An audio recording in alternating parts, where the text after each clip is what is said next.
बिल्कुल होगा ठीक बात है। आज हम लोग पढ़ेंगे संख्याओं के साथ खेलना। संख्याओं के साथ खेलना। ठीक है, तो देखिए संख्याओं के साथ खेलना पड़ेगा। ये कौन सा क्लास का है? क्लास 8। ठीक है, तो संख्याओं के साथ खेलना हम लोग पढ़ेंगे और संख्याओं के साथ खेलते खेलते संख्या भी हम लोग के साथ खेलने लग जाएगा, है ना।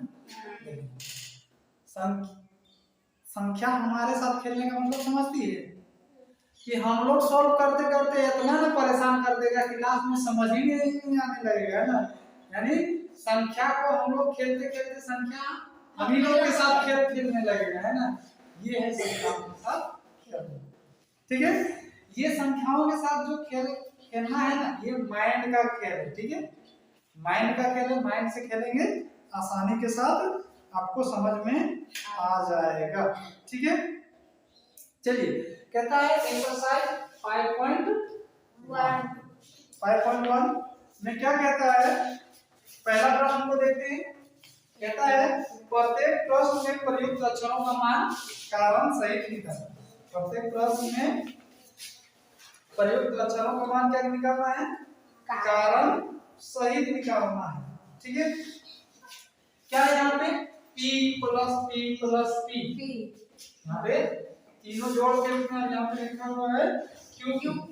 ठीक है, तो यहाँ पे क्या है, हमको यहाँ पे लाना है, यानी P का मान ऐसा क्या हो सकता है। ठीक है, हम लोग यहाँ पे इसका हल करने जा रहे हैं। ठीक है, तो देखो यहाँ पे सॉल्यूशन कैसे होगा, क्या होगा, कितना आंसर आएगा इसका।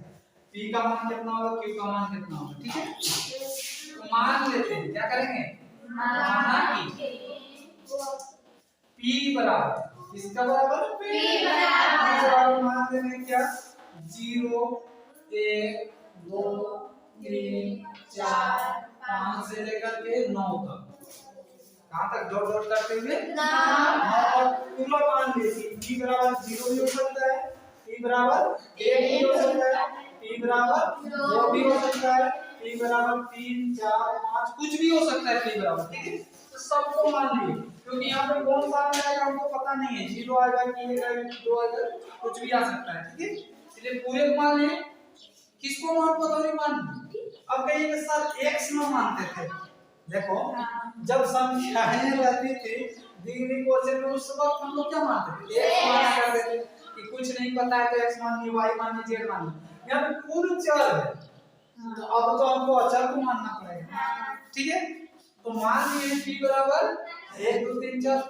ठीक है, तो देखिए आप एक सेंस में रहिए कि अगर p बराबर 0 लेते हैं, p बराबर क्या लेते हैं 0, p बराबर 0 लेने पर, ठीक है, p बराबर 0 लेने पर, तो p बराबर अगर 0 लेंगे तो p के जगह क्या रखेंगे 0, फिर इस p के जगह पे क्या रखेंगे 0, और इस p के जगह पे क्या रखेंगे 0, जोड़ के रूप में हो जाएगा।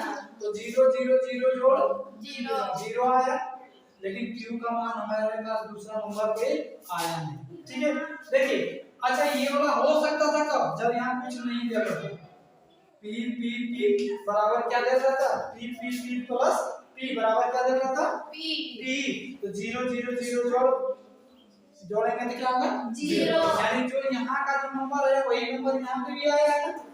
तो यहाँ जो नंबर डाले 0 डाले तो वहाँ भी क्या आया है 0 आया, लेकिन q का मान हमारे पास नहीं निकल गया, यानी p बराबर 0 लेने पर लिखे थे, है ना।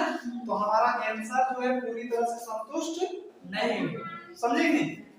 तो अब क्या करेंगे, p बराबर कितना लेंगे, तो देखो एक सेंस मिला, तो अगर यहाँ पे 0 रखते तो 0 0 0 आता है, तो बराबर यहाँ पे वही संख्या आना चाहिए जो यहाँ है, रखेंगे वही संख्या जोड़ने पर यहाँ भी आना चाहिए। अब मान के चलिए अगर हम 1 रखते हैं, क्या रखते हैं 1 रखते हैं, तो यहाँ पे मान लीजिए 1 रखा था, 1 तो 1 और 1 2 और 1 3, यहाँ पे 3 हो रहा है, जबकि 1 1 1 रख रहे हैं तो p का मान अगर 1 आ रहा है तो यहाँ भी p है, तो यहाँ भी तो 1 ही होना चाहिए ना, समझ रही है। तो कितना रखेंगे बताइए, 4। अच्छा चल दोनों का बाद में 4 कहा दे रहे हैं, 4 4 4 4 जोड़ेंगे ना जी, 4 4 8 और 4 12 का कितना हो गया 2। यहाँ p का मान 4 आया, यहाँ पे p का मान 4 है, यहाँ p का मान 4, तो यहाँ पे भी तो p का मान 4 आना चाहिए था।